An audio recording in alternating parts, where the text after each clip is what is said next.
할렐루야. 오늘 참 좋은 날입니다.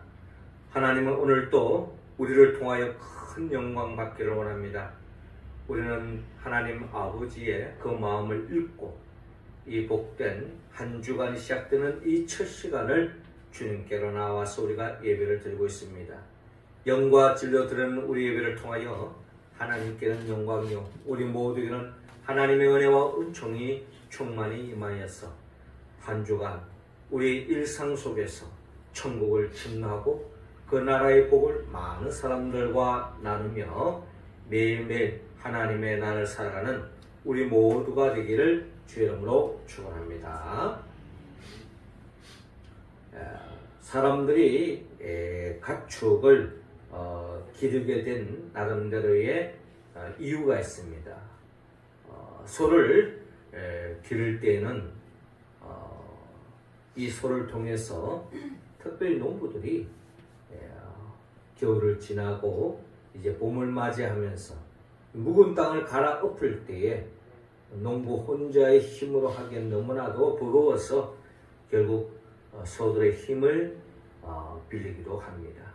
그 소가 끄는 그 힘을 통해서 또 이렇게 묵은 땅을 갈아엎고 또 이렇게 봄을 맞이하고 또 씨를 뿌리는 그런 일들이 벌어지는 거죠. 소만 그렇습니까? 또 우리 가축 중에 또 개도 나름대로 기르는 이유가 있죠. 개들의 그 재롱을 통해서 주인의 기쁨도 되지만 또 때에 따라서는 도둑이 오는 것을 경계하고 또 이렇게 집을 지키는 그런 역할도 하는 것이 바로 개인 것입니다. 나귀도 마찬가지입니다. 나귀나 말은 무거운 짐을 먼 곳으로 운반할 때에 나름대로 크게 쓰임을 받습니다. 닭들도 마찬가지죠. 새벽을 깨운다든지 또 계란을 통해서 우리의 영양분을 보충해 주기도 합니다. 그런데 유독 이 돼지는 다른 가축과의 또 차이점이 한 가지 있습니다. 물론 이제 이 돼지가 잘 자라주고 잘 크고 그렇게 해서 나름대로 주인의 기쁨도 됩니다만은 이 돼지는 살아있는 동안에는 크게 주인의 큰 도움이 되지 않습니다. 나름대로 밥을 많이 축내기도 하죠. 그러나 이 돼지는 꼭 죽고 난 뒤에 그 고기를 제공해 줌으로 인하여서 그 돼지를 키운 그 주인의 큰 기쁨이 되는 것은 사실입니다. 이로 인해서 잔치를 벌일 때에 이런 돼지를 나름대로 잡는 이유도 바로 거기에 있는 거죠. 이런 돼지를 보면서 다른 가축과 비교해 볼 때 나름대로 아쉬움이 하나 있다면 다른 가축들은 죽었어도 나름대로 고기를 또 주인에게 제공하고 죽었어도 나름대로 주인의 기쁨이 되지만 살아있는 동안에 주인의 힘이 되어주고 도움이 되어주고 또 주인에게 큰 기쁨을 주는 것이 동물들의 가축들의 특징이라면 이 돼지는 살아있는 동안은 크게 그런 큰 기쁨을 주지 못하는 그런 나름대로의 아쉬움을 가져봅니다. 자, 그런 의미에서 볼 때에 나는 이 가축들이 이 기르는 주인의 나름대로 쓰임새가 있어서 살아있을 때나 죽었으나 나름대로 계속 쓰임새가 있다면 더 좋을 텐데 하는 그런 생각을 가져봅니다. 예수님도 그 성경을 보면요, 예수님은 살아생전에 많은 사람들에게 이렇게 병을 낫게 하고 또 귀한 말씀을 가르쳐주고 표적과 이적을 통해서 하나님의 나라를 열어감을 통하여서 하나님께 영광 돌리는 생애를 보냈을 뿐만 아니라 예수님의 그 십자가의 죽음을 통해서도 결국 모든 인류의 죄를 구속하는 그와 같은 놀라운 일을 벌였던 것입니다. 그러니까 예수님이 육신의 몸으로 가지고 이 세상에 사는 동안에 그리고 육신의 몸으로 이 세상에서 삶을 마감한 그 이후에도 우리 모두에게는 더 없는 복이 되었던 것이 사실인 것입니다. 이런 사실을 통해서 우리가 나름 바람이 하나 있다면 우리는 꼭 죽고 난 뒤에 하나님께 영광 돌리는 어떤 순교라든지 또 이런 것을 통해서 신앙의 절기를 지키면서 죽음을 통해서 하나님께 영광 돌리는 방법도 있지만, 살아있는 동안에 숨쉬는 순간 일상 속에서 매 순간순간 하나님의 큰 기쁨이 되는, 또 하나님의 앞에 힘이 되어지는, 하나님의 쓸새가 되어지는 우리 모습이 되었으면 참 좋겠다 하는 생각을 가지고 옵니다. 아마 이는 하나님이 우리를 향한 바람일 것입니다. 꼭 우리가 죽고 난 뒤에 영광 받는 것도 좋지만, 살아 숨쉬는 매 순간순간 하나님 아버지의 마음을 읽고 하나님 아버지의 마음을 시원하게 드리고 하나님 아버지의 기쁨이 되는 그런 쓰임받는 우리 모습이 다 되기를 하나님 또한 바라고 계시다는 것입니다. 오늘 성경의 본문을 통하여서 우리가 일상 속에서 하나님으로부터 쓰임받는 그런 존재가 되기 위해서, 그런 일꾼이 되기 위해서, 그런 하나님의 자녀가 되기 위해서 우리는 어떤 삶을 살아야 하는가, 오늘 본문을 통하여 우리 한번 헤아려 보기를 원합니다. 특별히 하나님 오늘 본문 2절을 통하여 주님을 따르라고 말씀하고 있습니다. 2절 말씀 우리 같이 한번 읽어봅시다. 시작. 이르시되 너희는 맞은편 마을로 가라. 그리로 들어가면 곧 아직 아무도 타보지 않은 나귀 새끼가 매어 있는 것을 보리니 풀어 끌고 오라. 아멘. 자, 오늘 본문 마가복음 11장 1절은 이렇게 시작하고 있습니다. 그들이 예루살렘에 가까이 와서 감람산 벳바게와 베다니에 이르렀을 때에 예수께서 제자 중 둘을 보내시며 라고 말씀하고 있습니다. 그러니까 예수님이 지금 예루살렘 근처에 온 겁니다. 예수님이 예루살렘 근처에 오게 된 것은 결국 이제 6월절을 맞이하여 오직 하나님께 영광 돌리는 십자가의 길을 주님은 이미 알고 있었기 때문에 하나님께 영광 돌리기 위해서 6월절을 통해서 예루살렘 성전으로 오게 된 것입니다. 자, 이 예루살렘에 가까이 왔을 때에 예수님은 제자 12명 중에 특별히 제자 둘을 불렀습니다. 불러서 예수님께서 심부름을 시키고 있는 것입니다. 2절을 보니까 이르시되 너희는 맞은편 마을로 가라. 그리로 들어가면 곧 아직 아무도 타보지 않은 나귀 새끼가 매어 있는 것을 보리니 풀어 끌고 오라 라고 말씀하고 있습니다. 자, 예수님의 심부름은 다름이 아니라 맞은편 마을로 가라는 겁니다. 예루살렘 입성하기 전에 맞은편 마을로 가서 거기에 들어가면 아직 아무도 타보지 않은 나귀 새끼가 매어 있는 것을 보게 될 것이다. 그래서 그걸 풀로 끌고 오너라 라는 주님의 말씀이 있었습니다. 분명히 이 나귀 새끼가 매여 있다는 것은 누군가의 무슨 야생 지금 나귀가 아니에요. 누군가의 주인이 있다는 겁니다. 그러면 이 주인의 동의도 얻어야 되고 하는데 그런 과정은 주님 말씀하지 않으면서 결국 그것을 풀어오라고 예수님께서 말씀하고 있는 겁니다. 이게 바로 주님의 명령이요, 또 일상 속에서 쉽게 말하는 제자들에게 예수님께서 심부름을 시키는 것입니다. 자, 이 말씀을 하게 된 것은 예수님이 지금 예루살렘 입성하기 전에 예수님의 그 모든 삶은 일찍이 구약 성경에 우리가 예수님의 그 모든 예수님의 삶의 이야기를 미리 구약 성경의 선지자를 통해서 구약에 기록된 말씀을 통하여 예수님이 장차 오실 예수님이 하실 일들에 대해서 이미 예언해 놓은 바가 있는데, 특별히 스가랴 9장 9절에 보면 시온에 따라 크게 기뻐할지어다, 예루살렘에 따라 즐거이 부를지어다, 보라 내 왕이 내게 임하시나니 그는 공의로우시며 구원을 베푸시며 겸손하여서 나귀를 타시나니 나귀의 작은 것 곧 나귀 새끼니라 라고 말씀하고 있습니다. 그러니까 메시아가 오시는데 그 메시아가 어떤 특징을 가지고 있는고 하니 나귀 새끼를 타고 예루살렘에 입성할 것을 이미 스가랴 선지자가 예언한 바가 있는데 이 말씀을 예수님께서 그 말씀의 그 약속, 그 예언을 이루기 위해서 지금 이 나귀 새끼가 필요했던 것이고 이 나귀 새끼를 타고 예루살렘을 입성하려는 예수님의 뜻, 계획을 우리가 읽을 수가 있는 것입니다. 자, 그래서 3절에 만일 누가 너희에게 왜 이렇게 하느냐 묻거든 주가 서시겠다 하라. 그리하면 즉시 이리로 보내리라 하시니 라고 말씀하고 있습니다. 그렇죠? 야생 나귀가 아니고 주인이 누군가 있다는 것입니다.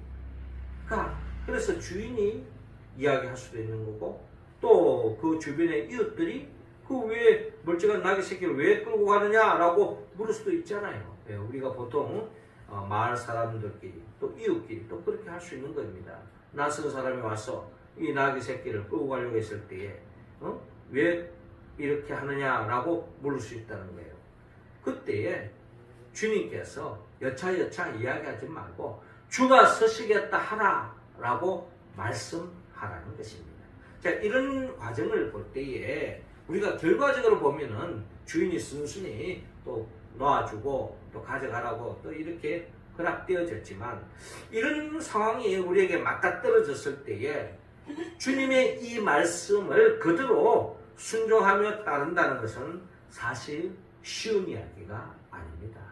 그런데 지금 제자들은 바로 주님의 말씀에 그대로 순종하며 따르고 있는 제자들을 우리는 바라볼 수가 있는 것입니다. 그렇습니다. 우리가 주님 앞에 쓰임받기 위해서는 주님이 무슨 말씀을 하시더라도 주님의 그 명령에 그대로 아멘으로 화답하고 그것을 따르는 것이 결국 주님의 제자의 도리이듯이 우리가 주님의 몸된 교회에서 주님의 자녀로서 하나님의 일을 위해서라면 하나님의 영광을 위해서라면 하나님이 무슨 명령을 하시더라도 그대로 순종하고 따르는 것이 우리의 모습이 되어야 될 줄로 믿습니다. 그때에 우리는 쓰임받을 수 있습니다. 왜 제가 이 일을 해야 됩니까? 그 나귀 새끼에게 끌고 오라 그러는데 주인이 있을 거 아닙니까? 돈도 주지 않고 끌고 오라뇨. 나름대로 우리가 나름대로 이야기할 수 있는 나름대로의 상식적으로 이야기할 수도 있을 것입니다.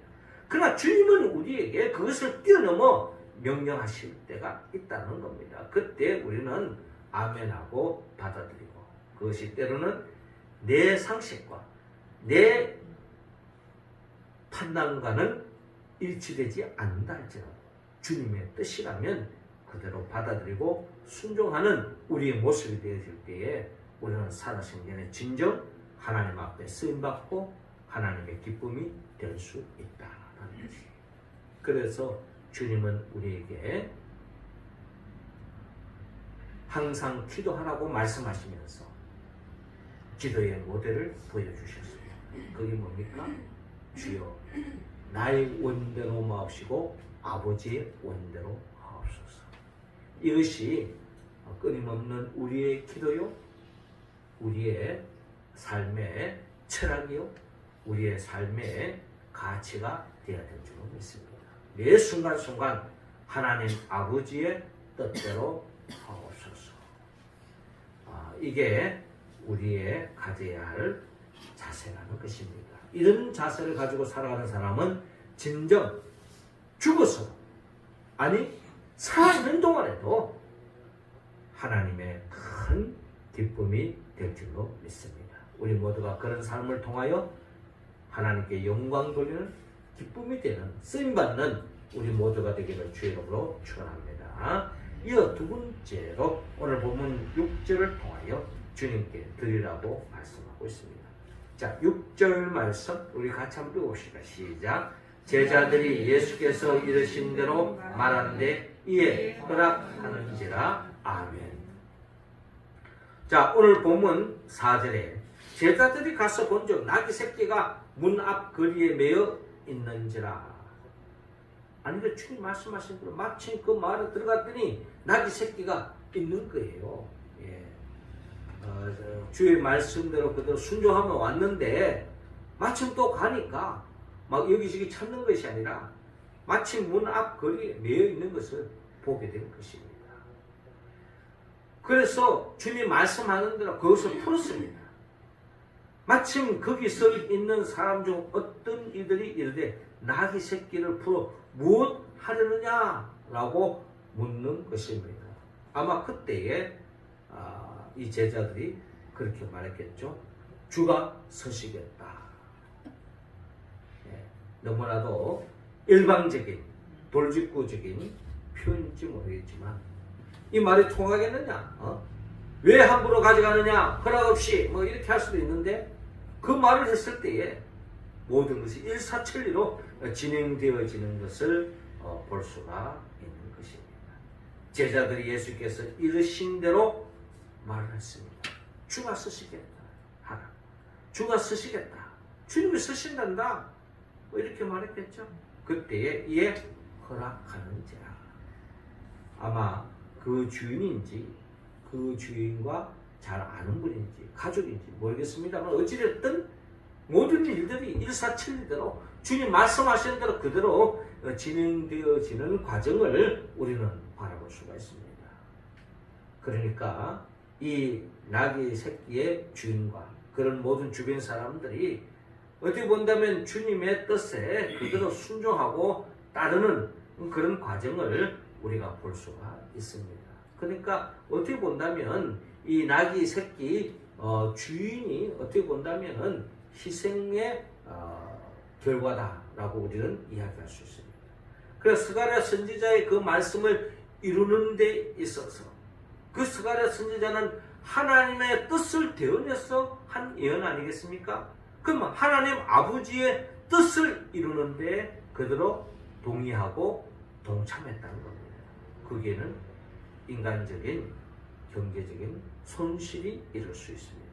나귀 새끼를 한 마리 키울 때는 나름대로 할 일이 없어서 취미로 애완용으로 키우는 게 아닙니다. 나름대로의 쓰임새에 있기 위해서 먹여주고 챙겨주고 그래서 나름대로의 경제적 가치가 있기 때문에 키운 것인데 주님이 쓰시겠어 했을 때에 그대로 순순히 내어놓았다는 것은 주님을 위하여 주님의 뜻을 이루기 위해서 자신이 헌신한 것이고 어떻게 보면은 헌물한 것이고 희생한 결과라는 것입니다. 결국 이로 인하여 주님이 크게 기뻐하셨겠죠? 하나님 또한 기뻐하셨을 것입니다.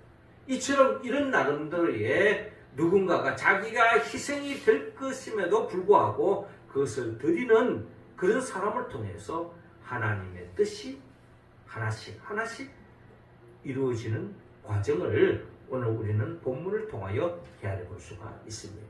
이처럼 우리 또한 하나님의 뜻을 이루기 위하여 하나님의 영광을 위하여 하나님의 기쁨을 위하여 때로는 내 경제적인 손실이 따를 수도 있다는 것입니다.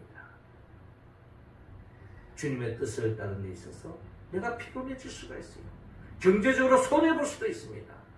또 내가 나름대로 시간을 빼앗길 수가 있습니다. 그럼에도 불구하고 주님을 위해서라면 그 모든 것을 감수하는 사람, 그런 사람을 통하여 하나님 더없이 기뻐하시고 이를 통해서 하나님의 나라가 확장되어지고 하나님 뜻이 이루어지는 과정을 우리가 이룰 수가 있다는 것입니다.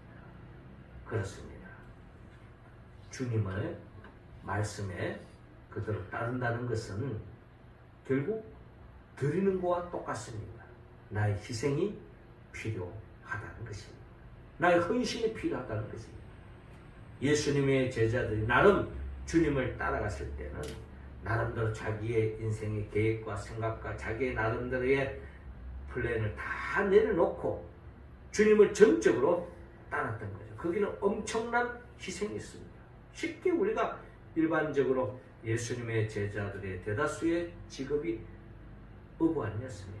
배와 그물을 심지어 가족까지도 다 내려놓고 버려두고 주님을 따랐던 것입니다.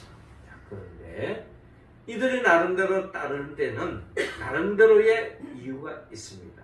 그것은 나름대로 이 세상에서 주님이 왕으로 등극하시는 주님 밑에서 나름대로 권력의 노른자를 차지하면서 자기가 이 세상적인 경제적인 정치적인 여러 가지의 유익을 추구하기 위해서 자신의 나름대로 계산 속에서 주님을 따라가고 있는 제자들의 모습을 우리는 결국 예수님의 십자가 앞에서 다 도망가고 부인하고 뿔뿔이 다 흩어졌던 제자들을 보면서 우리는 제자들의 속마음을 읽을 수 있다는 것입니다. 그렇습니다. 이제 이번 주간은 우리 주님의 순환 주간입니다. 이제 예수님의 이 지금 예루살렘 입성할 때만 하더라도 더없이 주님이 영광 받는 자리였습니다. 모든 사람들이 주목하는 자리였습니다. 주님이 이제 예루살렘 이제 입성하시면은 이제 주님이 메시아 왕국을 세울 것이다 라는 기대 속에 입성을 했습니다. 그러나 시간이 점점 지나가면서 결국 분위기는 완전히 반전되어집니다. 우리가 잘 아는 것처럼 예수님이 체포를 당하시고 채찍에 맞으시고 십자가에 못 박혀 죽는 사건이 이제 벌어지는 겁니다. 그 과정 속에서 제자들이 점점 자기들의 속내를 드러내기 시작합니다. 우리가 잘 아는 가룟 유다 분위기가 이제 자기들이 생각했던 예수님을 따름으로 인하여서 생각했던 것들이 전개되지 않았을 때에 차라리 예수님을 은 30냥에 팔아먹는 게 낫겠다라는 계산이 떨어졌기 때문에 결국 가룟 유다는 예수님을 은 30냥에 팔아넘기는 그런 가룟 유다를 우리는 바라볼 수가 있습니다. 자, 이런 가룟 유다가 이번 주간에 이 순환 주간에 예수님의 그 십자가 앞에서 벌어지는 모든 과정을 우리가 한번 생각해 볼 때에 우리는 이 고난 주간을 보내면서 정말 우리는 예수를 믿는다고 하지만 내 삶에 정말 엄청난 내 생각과 다른 일들이 전개되어지고 나의 경제적인 육체적인 엄청난 손해가 따라오고 고통이 따라올에도 불구하고 끝까지 내가 주님을 따를 수 있겠느냐라고 우리 자신을 한번 살펴보아야 할 것입니다. 결국 가룟 유다는 은 30냥이 주님보다 더 크게 보였기 때문에 예수님을 배반하고 제 갈 길로 갔던 것이 가룟 유다였던 것입니다. 우리는 이 고난 주간에 다시 한 번 더 이 가룟 유다가 걸어갔던 그 길, 가룟 유다뿐만 아니에요. 나머지 11 제자들도 다 말로는 내가 죽는 한이 있더라도 끝까지 주님을 지키겠다고 따르겠다고 맹세했던 베드로를 비롯한 11명의 제자들도 다 결국에는 주님을 부인하고 배반하고 심지어 주님을 저주까지 하면서 나 주님과 모르는 사람이다 라고 발뺌하는 제자들의 모습을 바라보면서 우리 자신은 어떠한 모습입니까? 어떠한 상황 속에도 끝까지 주님을 따르고 주님을 위해서 모든 것을 희생하고 드릴 수 있는 우리의 존재가 될 수 있는지 우리 자신을 한번 살펴보는 우리의 이 고난주간이 되기를 원하고 우리는 그 길을 걸어가지 않도록 다시 한번 더 결단하는 이 고난주간의 시간을 보내는 우리 모두가 되기를 주님으로 축원합니다.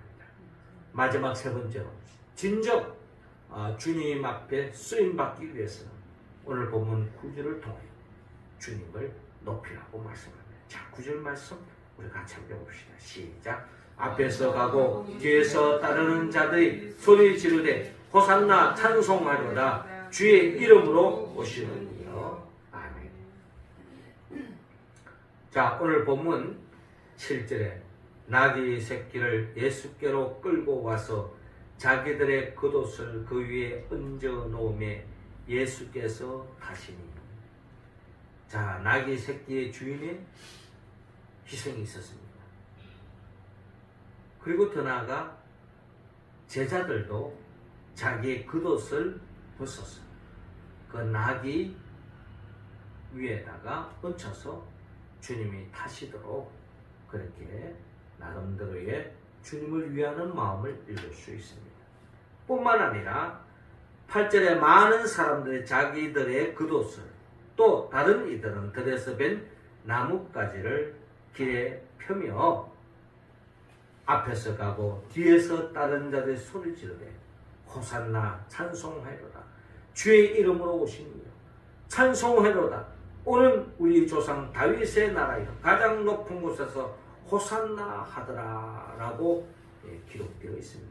자, 이 광경은 한마디로 지금 이 순간 예수님이 나귀를 타고 예루살렘을 입성할 때 모든 예루살렘에 있던 많은 사람들이 호산나 하면서 우리 조상 다윗의 나라여 가장 높은 곳에서 호산나 하면서 주님을 찬양하면서 주님이 메시아로 왕으로 등극하시는 주님을 지금 환대하고 있는 찬양하고 있는 모습을 보여주고 있는 것입니다. 한마디로 지금 이 순간 이 행렬에 참여한 모든 사람들은 예수님은 우리의 왕이다, 우리의 구원주다, 우리의 진정한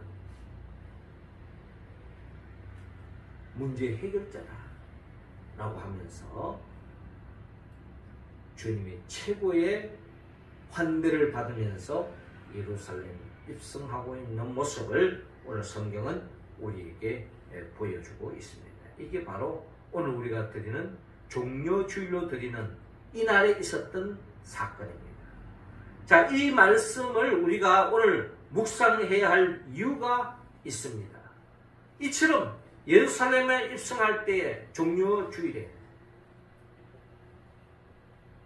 예수님은 모든 사람들의 환대 속에서 왕으로 추앙받으면서 예루살렘에 입성했건만 우리가 잘 아는 것처럼 이들이 며칠 지나지 않았어.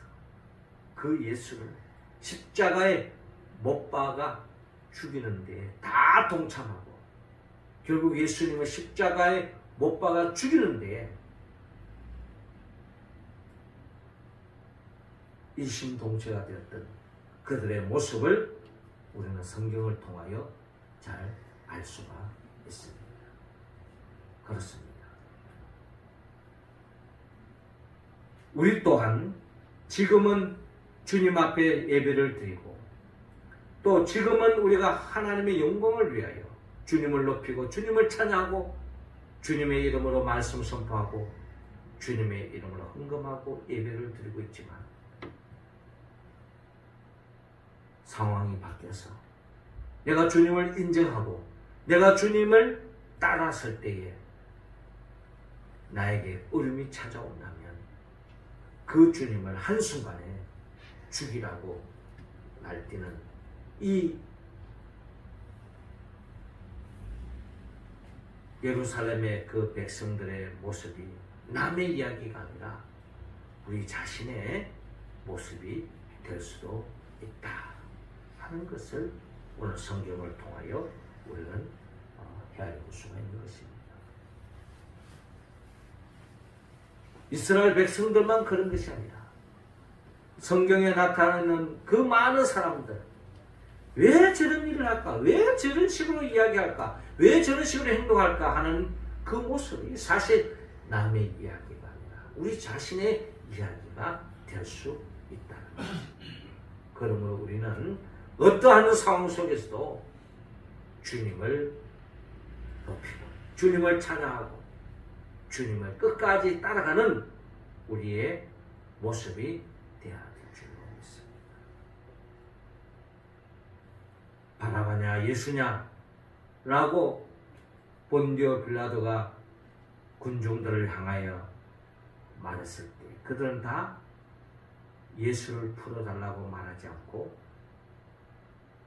흉악한 강도 바라바를 풀어주라고 이야기하고 있는 그들을 바라보면서 우리는 이 종려주일에 정말 우리가 어떠한 상황 속에도 호산나 주님을 찬양했던 그 이스라엘 백성들처럼 어떤 상황 속에도 주님을 높이고 찬양할 수 있는 우리의 신앙의 자세가 되어야 될 줄로 믿습니다. 그럴 때에 우리는 진정 주님 앞에 쓰임받는 존재가 될 수 있다는 것입니다. 사랑하는 성도 여러분, 오늘 이 종려주일을 통하여서 예수님이 나귀를 타고 예루살렘 입성하는 그 과정 속에서 우리는 다시 한 번 더 내가 정말 주님을 따르고 있는가? 내가 진정 주님께 드리고 있는가? 내가 진정 어떤 상황 속에도 주님을 만왕의 왕으로 나의 그리스도로 나의 왕, 나의 구원자로 고백하고 끝까지 주님을 높이고 찬양할 수 있겠는가? 우리 자신을 살펴보고 이 말씀을 통하여 진정 주님이 원하는 대로 주님을 따르고 주님께 드리고 주님을 높이는 우리 모두가 되기를 주님은 원하고 있는 것입니다. 우리가 어떻게 이 말씀에 온전히 응답하여 사나 죽으나 진정 하나님 앞에 쓰임받고 영광 돌리는 우리의 모습이 될 수 있습니까? 우리는 성령의 도움을 받지 않고는 우리는 끝까지 주님을 따를 수 없습니다. 끝까지 주님께 드릴 수 없습니다. 끝까지 주님을 높일 수 없습니다. 이는 전적으로 성령의 도움이 있을 때만이 가능하다는 것입니다. 성령은 예수 그리스도의 영입니다. 예수님이 누구입니까? 예수님은 우리를 위하여 천지 만물을 창조하셨고 우리를 위하여 친히 인간의 몸을 오셔서 우리의 허물, 우리의 부족함, 우리의 약점 다 알고 계시기 때문에 이로 인한 죄를 저지를 수밖에 없는 우리의 그 부족함을 채워주기 위해서 우리 죄를 대신 짊어지고 십자가에 못 박혀 죽으신 예수 그리스도, 그 주님이 죽은 자 가운데 3일 만에 부활하시고 성천하시고 지금도 우리에게 보여서 성령을 주셔서 성령의 도우심으로 진정 주님이 기뻐하는 삶으로 나아가기 원하는 그 예수 그리스도, 그 주님의 뜻을 따랐을 때에 장차 새하늘과 새 땅에 이르는 복을 안겨주기 위하여 재림하여 오신 예수 그리스도, 그분의 영 보여서 성령의 도움을 받았어. 이 종려주일에 다시 한 번 더 우리가 끝까지 주님을 따르고 주님을 위해서 드리고 주님을 끝까지 높이고 찬양하며 하나님께 영광 돌리고 쓰임받는 우리 모두가 되기를 주의 이름으로 축원합니다. 기도드리겠습니다. 하나님 아버지, 이 시간 이 종려주일을 보내면서